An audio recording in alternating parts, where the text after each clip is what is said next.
গাইবান্ধা ও কুড়িগ্রামের মানুষের বহু প্রতীক্ষার অবসান ঘটিয়েছে তিস্তা দ্বিতীয় সেতু।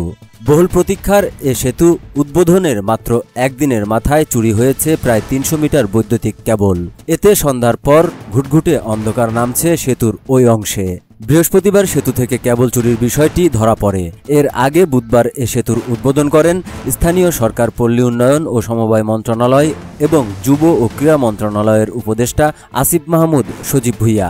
উদ্বোধনের পরদিনই সেতু থেকে কেবল চুরির ঘটনায় ক্ষোভ জানিয়েছেন স্থানীয়রা। স্থানীয় সূত্রে জানা গেছে, বৃহস্পতিবার বিকেলে সেতুর ল্যাম্পপোস্টগুলোতে বিদ্যুৎ সংযোগ চালু করতে গিয়ে দেখা যায় বাতিগুলো জ্বলছে না।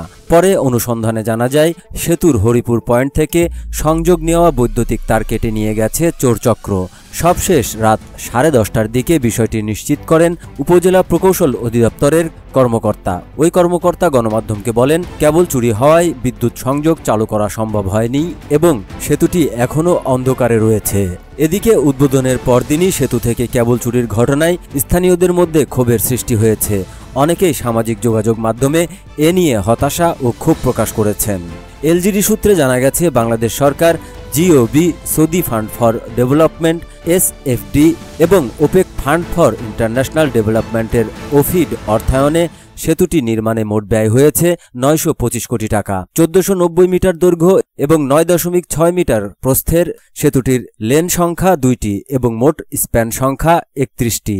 প্রকল্পে সংযোগ সড়ক ও নদী শাসন সহ প্রায় 133 একর জমি অধিগ্রহণ করা হয়েছে।